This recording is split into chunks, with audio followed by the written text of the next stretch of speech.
लोकसभा चुनाव रंगबाणी की इस खास पेशकश में आपका बहुत बहुत स्वागत है। इस वक्त मेरी टीम देवभूमि उत्तराखंड और भारत की एक नंबर सीट लोकसभा चुनाव टिहरी का दौरा कर रही है। और यदि मैं इस जगह की बात करूं, बिल्कुल जिस जगह पर मौजूद हूं, मध्य भाग यानी गंगा यमुना घाटी और भेलंगना, एशिया का सबसे बड़ा बांध जो टिहरी झील है, उसके नजदीक मेरी टीम मौजूद है। और मेरे दाईं तरफ है हेलीपैड भी यहाँ पर है।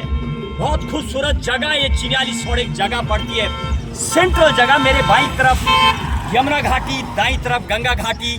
और यदि मैं अपने इस एकदम दाईं तरफ क्षेत्र की बात करूं तो भेलंगना और तमाम घनसाली टिहरी एरिया पड़ता है, जहां पर मेरी टीम दौरा कर रही है। और यदि मैं इस जगह की बात करूं, इस लोकसभा क्षेत्र की बात करूं, तो ट्रायंगुलर की लाइन में जाता हुआ यह लोकसभा चुनाव मानो नजर आ रहा है। निर्दलीय प्रत्याशी बॉबी पंवार कई ऑफिस है यहाँ पर, जब मेरी टीम दौरा कर रही है। मेरे बिल्कुल राइट साइड में और सामने की तरफ चलेंगे, वहाँ पर बताएंगे आपको क्या कह रहे लोग। लगातार बॉबी की यदि मैं बात करूँ तो लोग लगातार जुड़ते जा रहे हैं, तेजी से बढ़ता हुआ बॉबी का ग्राफ। कल मीडिया रिपोर्ट ने भी राजधानी देहरादून में भी जब कैंपेनिंग किया था, आराकोट बंगाड़ से लेकर के जौनसार बाबर तमाम जगह पर बॉबी का बढ़ता हुआ ग्राफ क्या ट्रायंगुलर दिख रहा है, क्या वास्तविक टिहरी लोकसभा चुनाव भी फंसता हुआ नजर तो नहीं आ रहा। बताएंगे आपको, करेंगे बातचीत। क्या कह रहे ऑफिस में जी हुआ बैठा हुआ है, बिल्कुल मेरे दाईं तरफ ये है ऑफिस, जहाँ पर बॉबी पंवार का फोटो लगा हुआ। तमाम उनके प्रचार प्रसार में जो गाड़ियाँ लगी हुई हैं, वह है उनका कार्यालय यहाँ पर। और यदि इस जगह की बात करूँ, इस कार्यालय की खास बात करूँ, मेरी टीम जब गंगा घाटी यमुना घाटी का दौरा कर रही है, ये सेंट्रल जगह है ये, यानी तीनों जो क्षेत्र है गंगा यमुना घाटी, बहरहाल ऐसे नजर आ रहा सर्वे के मुताबिक गंगा घाटी में बीजेपी आगे चल रही है, लेकिन यमुना घाटी में बॉबी सबसे आगे नजर आ रहे हैं। अब रहा भेलंगना और टिहरी की यदि मैं बात करूं, तो जो निर्णय होगा जीत हार का वहीं से होना है, वहां का मेरी टीम दौरा करेगी और बताएंगे आपको क्या कह रहे कार्यालय से लेकर के तमाम जनता। और मेरे सहयोगी कुलदीप, आज मेरी टीम में अनेक लोग जुड़े हुए हैं, जरा दिखाएंगे, बात करेंगे ऑफिस में क्या कह रहे हैं। उनके साथ जो युवा जुड़ा है, क्या युवा का जो सोर्स ऑफ एनर्जी है, क्या वो ताकत लगाएगा, क्या वास्तविक की जो मोदी का डंका है और 5 सीटें उत्तराखंड में है, कहीं इस सीट पर सेंध नजर तो नहीं आएगी। बताएंगे आपको। चलिए जरा ऑफिस की तरफ बढ़ते हुए और क्या कह रहे ऑफिस वाले, बात कर देंगे उनसे।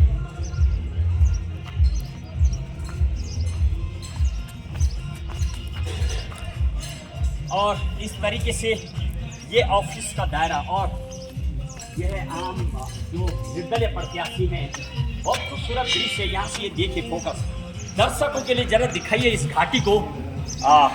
ये दिखाइए, ये जो पर्वत है यमुना घाटी का, ये जाने वाला जो मार्ग यमुनोत्री धाम, गंगोत्री धाम पड़ते इस जगह पर। ये यदि मैं इस क्षेत्र की बात करूँ, टिहरी लोकसभा की बात करूँ, 1 नंबर सीट भी है, 12 प्रत्याशी हैं और 3 पर्वत नजर आ रहे हैं। वो देखिए, ये यमुना घाटी का पर्वत, यमुनोत्री जाने वाला मार्ग, गंगोत्री, और साथ में टिहरी, एशिया का सबसे बड़ा बांध जो भेलंगना नदी पड़ती है उस तरफ। अब देखिए ऑफिस की तरफ, अच्छा खासा ऑफिस है, काफी लंबा ऑफिस और कई कार्यकर्ता नजर आ रहे हैं। दोनों तरफ सीट लगी नजर, इधर दिखाइए इस सीट का, यानी इतना बड़ा ऑफिस भी बता रहा है कि बॉबी का जिस हिसाब से ग्राफ बढ़ता जा रहा है, वो लाइन भी लंबी होती चली जा रही। और देखिए जरा ऑफिस में जाके क्या कह रहे हो, बहुत सारे कार्यकर्ता नजर आ रहे, काम करते नजर आ रहे, युवा ब्रिगेड इस तरीके से लगातार जो काम करे। आपका क्या नाम है साहब, बताइए जरा। गडोली सर। बडोली साहब, आप ये लगे हुए कहाँ, आपका गांव पड़ता है? मेरा गांव गडोली है, हाथरपट्टी। क्या कहना चाहते हैं आप, ये जो अभी बॉबी का जो आप जो लगे हुए कार्य है? मैं ये कहना चाहता हूँ कि आप आज देख रहे हैं कि कहीं ना कहीं उत्तराखंड में जो भ्रष्टाचार की स्थिति चरम छोड़ी है, और आपने देखा बेरोजगारी कितनी चरम छोड़ी है, और बेरोजगारी का जो स्तर वो लगातार ग्राफ बढ़ता जा रहा है। बहरहाल करेंगे और उस बातचीत। बहुत बहुत धन्यवाद बडोली साहब। इस तरह के युवा हमें अनेक नजर आ रहे हैं। और यदि इस क्षेत्र की बात करूं तो खास मुझे नजर आ रही थी, जब देहरादून में मेरी टीम ने दौरा किया था, जिस दिन नॉमिनेशन था उस दिन भी यदि चिड़ियाली शहर की बात करो तो मंडल उपाध्यक्ष रहे मनोज कोहली, जो कि मुझे ऑफिस में बैठे नजर आ रहे हैं। उनके साथ कई युवा यानी बुजुर्ग भी नजर आ रहे हैं। यानी कहीं ना कहीं यही सबसे बड़े, जैसे मैं बात कर रहा था, मेरी टीम जो दौरा कर रही है, बुजुर्गों का जुड़ना, ये कहीं ना कहीं बीजेपी को एक टेंशन और कहीं ना कहीं चिंता की लकीर भी डालती नजर आती है। इस तरीके से महिलाएं यदि बॉबी पवार के संघर्ष को गिनती है और आगे आते इस तरह की बुजुर्ग, कल इनसे बातचीत क्या कह रहे हैं। फिलहाल मनोज कोहली साहब हैं, जो कि कई सालों से इन्होंने बीजेपी में रहे हैं, उपाध्यक्ष पद पर भी थे और यमुनोत्री विधानसभा से आपने चुनाव भी लड़ा है और फिर युवाओं के साथ जुड़े हैं। क्यों जुड़े हैं, पूर्व में हमने बात की थी और आज अब जब हमारी मीडिया रिपोर्ट उस दिन भी यही कह रही थी कि कहीं ना कहीं ग्राफ बढ़ेगा, अब क्या है बार हालात बताएंगे। कोहली साहब आपका बहुत बहुत स्वागत है, क्या बोलेंगे आज? अब काफी करीब चुनाव जा रहा है और आप लगातार प्रयास कर रहे हैं। यदि मैं सर्वे की बात करूं, पहले तो ये बताएं आप, बॉबी पवार का जो अभी गाड़ी है चुनाव की, वो किस जगह पर खड़ी है? सबसे पहले तो मैं आपका स्वागत करना चाहता हूँ, यहाँ पे आपका हार्दिक स्वागत है। बॉबी पवार जी की गाड़ी जो है इस टिहरी लोकसभा की 14 विधानसभाओं के अलग अलग क्षेत्र में, अलग अलग ब्लॉकों में, अलग अलग गाँवों में सारी जगह संचालित हो रही है और बॉबी पवार जो है इस समय लोगों के दिलों में जो है बस चुके हैं और लोग उस हीरे को, जो उनका चुनाव निशान है, उसको कोहिनूर बनाने में लग चुके हैं। चुनाव ने अपना जो है भावनात्मक रूप ले लिया है। और तो कोहली साहब, जैसे कि आप बता रहे हैं भावनात्मक रूप ले लिया, तो क्या चुनाव भावनात्मक रूप में जीते जाते? क्या लगातार मीडिया भी बॉबी का जो रेस को बहुत लंबा बता रहा है, लगातार, चाहे मैं कई चैनलों की बात कर लूं, उनके आंकड़े में भी सटीक बढ़ता हुआ नजर आ रहा।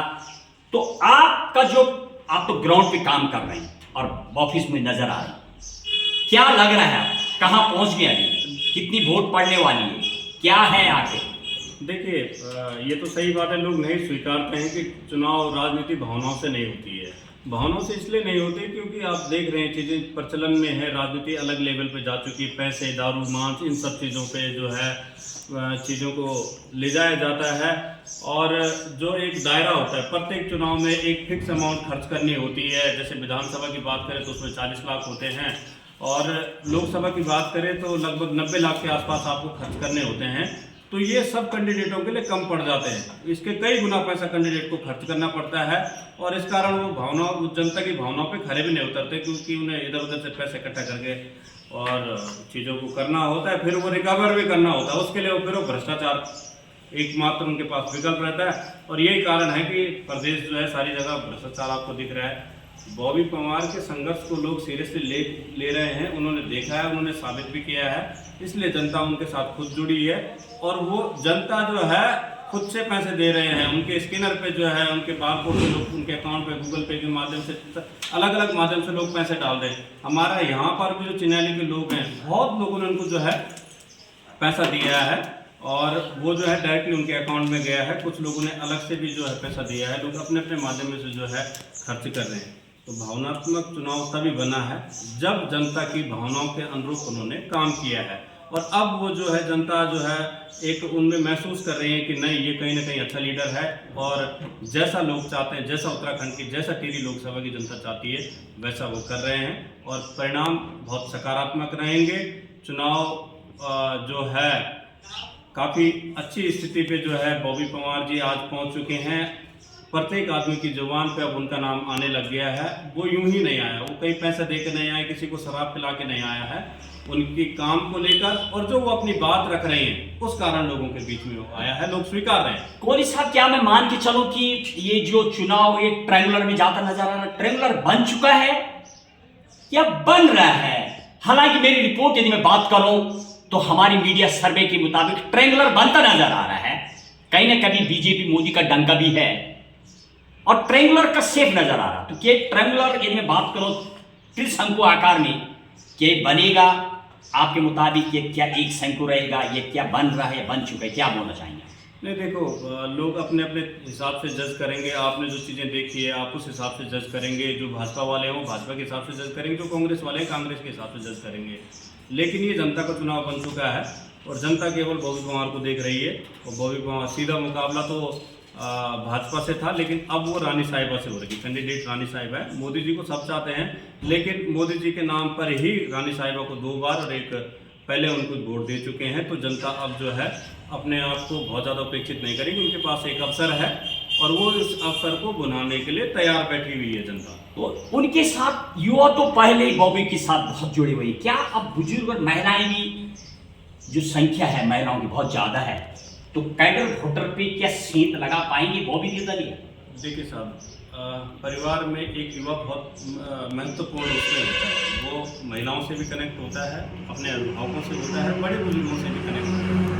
और इस चुनाव को जो है युवाओं ने अपने हाथ में लिया है और उनके बड़े बुजुर्ग उनके भविष्य के लिए चिंतित है। बहुत सारे समझदार लोग हैं, उन्होंने बहुत इस देश में अपनी जो भी उन्होंने जीवन व्यतीत किया है, उन्होंने हर तरह के चुनाव, हर तरह का किरदार, हर तरह का राजनीतिक स्वरूप देखा है। तो ऐसा कहीं नहीं, यहाँ की जनता बहुत समझदार है और समझ चुकी है उन्हें क्या करना है क्या नहीं करना है। वो समझ चुकी है कि यहाँ केवल राजनीति हो रही है। और यहाँ तो उत्तरकाशी की मैं बात करूँ, यहाँ तो बहुत ज़्यादा जनता की उपेक्षा हो रही है साहब। मैं एक बात बताऊँ, अभी उत्तरकाशी की अगर बात करें, आपको पता ही है अभी वहाँ जो है 2-3 कांग्रेस से जो भाजपा में आए हैं, जबकि भाजपा के पास अपना भी उनके जो है कई कैंडिडेट थे। सुरेश चौहान जी को टिकट मिला। तो ये उल्ट पलट की जो कहीं ना कहीं अपने स्वार्थ के लिए यार ये लोगों को दिख रहा है। बिल्कुल सीधा सीधा इसमें लॉस तो जनता का है ना। आप देखिए, अगर इनको कुछ करना ही था तो कुछ अच्छा करते ना, उल्टा क्यों सुलटा करो ना। उल्टा ये करो कि ठीक है भाई, उत्तरकाशी की जनता ने गंगोत्री एक वैसी सीट है कि जो वहाँ पे जो जीतता है उनकी सरकार बनती है। तो विधायक जी सुरेश चौहान जी हैं, पुरोला से दुर्गेश्वर लाल जी हैं। यहाँ पर तो स्थिति पता थी कि क्या होना था। अब चलो ठीक है, उनको मंत्रालय दे दो ना, ऐसे क्यों कर रहे थे? मंत्रालय दे देते, वो कहीं ना कहीं मजबूत स्थिति में होती, बहुत बड़े एरिया को कवर करते। अच्छा ठीक है, वो फर्स्ट टाइम विधायक हैं, आप नहीं दे सकते हैं, तो आपके पास इस धनोल्टी क्षेत्र से जो 2 बार यहाँ से 2 बार वहाँ से विधायक रहे हैं, उन्होंने मंत्रालय का अनुभव भी है। तो आदरणीय प्रीतम पवार जी को मंत्रालय देते कहीं ना कहीं आप कह रहे अंदर से खींचतान है बीजेपी में। बिल्कुल, मैं कह रहा हूँ उल्टे काम मत करो ना, सुलटे काम करो, जिससे तुम्हारे लिए जो है जनता की स्वीकार्यता बने, विश्वास बना रहे, कार्यकर्ता भी कहीं ना कहीं उनको भी जो है उनको कोई सुनने वाला हो। नहीं तो आज जो है वो आज इसके साथ खड़े नजर आएंगे, कल वो अंदर ही अंदर टूटे हुए नजर आएंगे। देखो, अगर कैंडिडेट रिप्लेस करते ना तो कार्यकर्ता दोगुनी उत्साह से कहीं ना कहीं कार्यकर्ता साइलेंट नजर आ रहा है। ऐसा अगर वो कैंडिडेट रिप्लेस करते तो मैं यहाँ नहीं नजर आता। मैं भी कहीं क्षेत्र में जो है भारतीय जनता पार्टी, कई लोग आप तो छोड़ के आए बदल है, लेकिन बहुत सारे साइलेंट है। उनका साइलेंस क्या दिखा रहा है? क्या वो निर्दलीय को मोड़ेगा क्या? अपने बच्चों को चिंता पहुँचो है और कोरी राजनीति कोई नहीं करना चाहता। हाँ, चंद लोग जिन्हें अपना पॉलिटिकल बेनिफिट लेना होगा वो लोग हैं। और मैं तो आपके चैनल के माध्यम से उत्तरकाशी तमाम 14 विधानसभा के लोगों से ये रिक्वेस्ट करना चाहूँगा, आप समझने का प्रयास करें।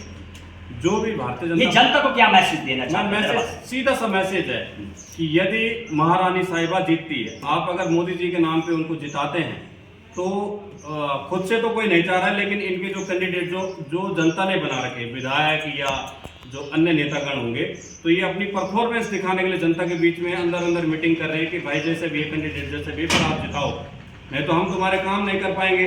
तो इन्होंने अपनी परफॉर्मेंस देनी है। जैसे पिछली बार किसी विधानसभा में किसी विधायक ने देहरादून के या कहीं और जगह के कि 70% आपको रखा है, तो इस बार उन्होंने कहा हम 80% रखेंगे जी। तो होगा क्या, अगर आप इनके कहने में वोट दोगे तो ये अपने आप को वहाँ बताएंगे कि हमने किया, जनता इस बीच कहीं। लेकिन जनता अगर अपने मत का अपने हिसाब से अपने हृदय से इस्तेमाल करेगी, अपने बच्चों को अपने क्षेत्र को देखते हुए, तो कहीं ना कहीं ये अपने हीरा को चुनेंगे। हीरा अब तक इनकी आवाज़ था, यहाँ पूरे लोकसभा के साथ साथ पूरे उत्तराखंड की आवाज़ है। अब वो ताकत बनेगा और जैसे ही वो जीतेगा, यहाँ से वो जीतेंगे तो यहाँ की राजनीति में एकदम से चेंज आ जाएगा। भारतीय जनता पार्टी सरकार है ना यहाँ पे 2 साल हो गया, तो वो कहीं ना कहीं केवल काम के लिए सीरियस हो जाएंगे। और एक बात मैं और कहना चाहूँगा, देखो अभी ये दीदी भूली कार्यक्रम 13 के 13 जनपदों में 2-2 करोड़ रुपए इन्होंने लगभग खर्च किए हैं और लाखों रुपये उन्होंने फूल डाले अपने ऊपर। भाई ठीक है, आप मोदी जी के नीचे कदम पे चल रहे हैं ना, तो मोदी जी 15 साल गुजरात में रहे, 10 साल यहाँ पे बहुत शानदार काम किया, अपना जीवन खपाया। वो अपने ऊपर फूल डलाएंगे, लोग डालेंगे तो अच्छी बात है। धामी साहब क्यों डलवाएंगे भाई? 2 साल में से क्या काम कर दिया? जो राज्य सरकार है उसके काम जनता के अनुकूल नहीं, आप ये बिल्कुल नहीं है। ये राज्य तो बोली साहब, लास्ट प्रश्न रहेगा। लोगों का कहना है, पार्टी के जब कार्यकर्ताओं से हम बात कर रहे हैं, यदि मैं खासतौर पर बीजेपी की बात करूँ, उनका कहना है कि हम पिछली बार 2,96,000 वोटों के लगभग से जीते हैं, हम ही जीतेंगे बहरहाल, चाहे 1 लाख से जीते या 50,000 से जीते। इस पर कुछ कहना चाहेंगे? ये घमंड है ना, ये सिर्फ इसीलिए तो टिकट दिया उनको, जबकि इंटरनल रिपोर्ट तो ये थी कि इस बार रानी साहिबा को चेंज करना है। जब उन्हें पता है कि उनकी परफॉर्मेंस ठीक नहीं है, गांव-गांव तक वो नहीं गए हैं, लोग उनसे नाराज है, तो क्यों टिकट दिया? तो कुछ ना कुछ तो गड़बड़ है। यानी ट्रायंगल में जाता हुआ नजर आ रहा है। ये वन साइडेड जाएगा अभी कुछ टाइम बाद, लास्ट तक। आप धीरे-धीरे जैसे ये चुनाव तक जो है, मैं बता तो रहा हूँ, ये चुनाव भावनात्मक रूप से ले चुका है। इस समय किसी दल की नहीं, दिल की राजनीति हो रही है, और दिल में जो है हीरा बस चुका है, बॉबी बस चुका है। चलिए, बहुत बहुत धन्यवाद। जैसे थे उपाध्यक्ष रहे और अभी बीजेपी से निर्दलीय में आए हैं मनोज कोहली, यानी दिल से नहीं, वोट और आगे की रणनीति को देख करके करेंगे फैसला। और बॉबी का बढ़ता हुआ ग्राफ भी कहीं ना कहीं शायद चिंता की लकीरें तो नजर आती हैं। बहरहाल अभी मानने को तो तैयार नहीं है। कई चुनाव में देवभूमि की बात करूं तो अनेकों नेक ऐसे नजर आते हैं, भीड़ तो नजर आती है, लेकिन वोट भी बदलता नजर आ रहा। दिखाएंगे आपको यमुना घाटी और भेलंगना में क्या कह रहे लोग। बाहर आने की वर्तमान की बात करूं तो गंगा घाटी में बीजेपी आगे नजर आती है, यमुना घाटी में बॉबी का तेजी से बढ़ा हुआ ग्राफ, और हार जीत का फैसला होगा तीसरा जो भेलंगना और घंटसाली चंबा टेहरी की बात करो तो वहां से होना है फैसला। वहां भी जाएगी मेरी टीम, बताएंगे क्या कह रहे लोग, क्या ये ट्रायंगल में फंसेगा चुनाव। देखिए, आज बॉबी पवार निर्दलीय के ऑफिस और अनेकों नेक ऑफिस पर मेरी टीम दौरा कर रही है। दिखाएंगे आपको क्या कह रही जनता। देखिए, देश की लोकसभा चुनाव की 1 नंबर सीट की मीडिया सर्वे पर सीधा ग्राउंड जीरो की कवरेज।